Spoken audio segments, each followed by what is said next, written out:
팩트체크 및 비평 연세대 양준모 교수의 경제 파탈론 실태와 통계 왜곡 정밀 검증. 안녕하세요. 거시경제학자의 분석이 사회적 신뢰를 얻는 근거는 오직 하나, 정확한 데이터와 엄밀한 인과관계에 있습니다. 하지만 2026년 8월 20일 국회에서 열린 국민의힘 정책위원회와 여의도 연구원 공동 주최 정책 토론회 바로 벼랑 끝. 서민 중산층 흔들리는 대한민국 이재명 정부 2년차 정책평가 및 대안 모색. 토론회 자리에서 연세대학교 경제학과 양준모 교수가 고물가와 자영업자 대란 및 거시경제재정 정책 진단 세션을 통해 발표한 발언들은 학술적 최소 기준마저 스스로 무너뜨렸습니다. 국가의 주력 산업 성과는 일시적 요인으로 축소하면서 존재하지도 않는 미래 시점의 유령 통계를 동원하고 가설에 불과한 교과서 모델을 절대화하여 국가 파탄이라는 공포를 조장하는 행태는 해외 선진국에서도 수없이 비판받아 온 낡은 프레임입니다. 영국 브렉시트 당시의 엉터리 재정 수치나 프랑스와 독일의 보수 싱크탱크들이 반복해온 공포 마케팅과 다를 바 없는 양 교수의 7대 핵심 주장을 공인, 통계와 이론적 사실관계로 낱낱이 해체해 보겠습니다. 첫 번째로 재정 지출의 수요, 창출 한계에 대한 주장입니다. 양 교수는 재정 지출이란 국민이 쓸 돈을 정부가 대신 쓰는 것에 불과하므로 총 수요를 1원도 늘리지 못하며 민간 소비를 대체할 뿐이라고 주장했습니다. 하지만 경제학적 팩트는 다릅니다. 불황기 민간 경제 주체들이 미래 불안으로 소비와 투자를 줄이는 유동성 함정 및 저축의 역설. 국면에서는 정부의 마중물 재정 투입이 유효 수요를 창출하고 승수 효과를 통해 민간 소득을 증대시킨다는 것이 케인스주의 거시경제학에 확립된 기본 원리입니다. 정부 지출이 민간 지출을 1대1로 대체한다는 주장은 경제가 항상 완전 고용 상태에 있다는 비현실적 전제에서나 성립합니다. 침체된 내수와 서민 경제의 안전망 역할을 단순 대리 소비로 폄훼하는 것은 거시경제의 기초 작동 원리를 도외시한 단선적 주장입니다. 두 번째로 리카도 대등 정리의 절대화 문제입니다. 양 교수는 빚을 내는 것은 미래의 세금 및 이자율과 물가 상승을 유발해 민간 투자를 위축시키므로 국채 발행은 세금 징수와 똑같이 무익하다고 주장했습니다. 그러나 경제학적 팩트를 보면 리카도 대등 정리는 완전한 정보와 미래 예측 능력, 차입 제약이 전혀 없는 가계, 무한한 세대 간 유산 상속이라는 극단적인 이상적 조건에서만 성립하는 교과서 속 가설 모델에 불과합니다. 당장 내일의 생계를 걱정하고 대출 한도에 부딪힌 서민과 자영업자에게 국채 발행은 미래 세금이므로 지금 소비를 줄인다는 논리는 현실 실물 경제와 완전히 괴리된 탁상 공론입니다. 조건부 가설을 현실 경제의 만병통치약인 양 들이밀며 재정의 역할을 전면 부정하는 것은 경제학을 이념의 도구로 전락시킨 것입니다. 세 번째로 GDP 디플레이터 12.9% 급등 주장입니다. 양 교수는 2026년 4분기 기준 GDP 디플레이터 상승률이 12.9%에 달해 40년 만에 최악의 물가 폭등이 발생했다고 주장했습니다. 하지만 데이터 팩트를 보면 해당 발표가 진행된 시점은 2026년 8월입니다. 아직 도래하지도 않은 2026년 4분기 데이터는 물리적으로 존재할 수 없는 허위 통계입니다. 거시경제를 진단한다는 대학 교수가 공표조차 불가능한 미래 시점의 숫자를 마치 확정된 공식 지표인 양 제시한 것은 단순한 구술, 착오를 넘어 분석의 기본 신뢰성을 파괴한 것입니다.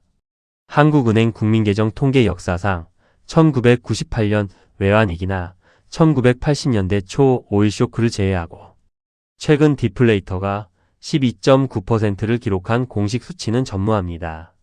네 번째로 경제고통지수 6.0을 통한 위기론 부각입니다. 양 교수는 경제고통지수가 2017년 4.7에서 2022년 8점대 수준으로 폭등한 뒤 2026년 6월 6.0으로 다시 상승하여 민생과 청년층의 고통을 가중시키고 있다고 주장했습니다. 데이터 팩트상 실업률과 소비 자물 가상 승률을 합산하는 경제 고통 지수 산식에 따라 2026년 6월 기준 물가 3% 초반, 실업률 2% 후반의 합산치가 약 6.0 내외로 계산되는 것은 사실에 부합합니다. 그러나 2022년 글로벌 고인플레이션 당시의 8점대 고정점에 비해 완화되는 국면임에도 지수의 상대적 추세나 글로벌 복합 위기 여건에 대한 맥락적 분석 없이 오로지 특정 시점에 단편적 수치만을 들어 정부의 정책 실패로 몰아가는 것은 전형적인 정치적 귀인 오류입니다. 다섯 번째로 반도체와 증권을 제외한 전 산업이 마이너스 성장이라는 침소봉대 주장입니다. 양 교수는 한국은행 국민계정표를 보면 반도체와 증권을 제외한 제조업, 건설업, 서비스업 등 전 산업군이 모조리 마이너스 성장, 즉 역성장을 기록했다고 주장했습니다. 데이터 팩트를 확인해 보면 반도체 수출 호조에 비해 건설업과 대면, 자영업의 회복이 지연되는 산업 간 양극화는 사실이나 바이오와 헬스케어, 물류와 운송, 정보통신, 소프트웨어 등 견고한 플러스 성장을 기록한 세부 산업군들이 엄연히 공존합니다. 특정 부진 업종의 수치를 전체 산업으로 침소봉대하여 전 분야 역성장이라는 극단적 단어를 사용하는 것은 거시적 구조를 진단하는 학자의 태도가 아니라 결론을 미리 정해두고 통계를 자의적으로 취사 선택한 착시 조장입니다. 여섯 번째로 대기업 노동 규제가 소상공인 과당 경쟁을 불렀다는 주장입니다. 양 교수는 대기업 노동 시장 규제가 대기업의 일자리 창출을 막아 구직자들이 자영업으로 밀려났으므로 노동 유연성을 확보하고 규제를 풀어야 소상공인이 산다고 주장했습니다. 그러나 경제학적 팩트는 명확합니다.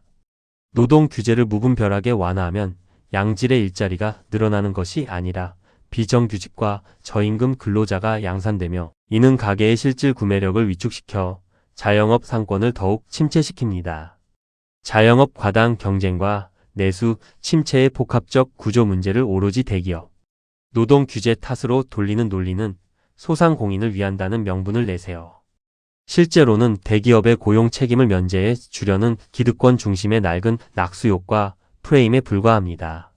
일곱 번째로 재정 분배 무용론과 감세 및 규제 완화 중심의 공급주의 독단입니다.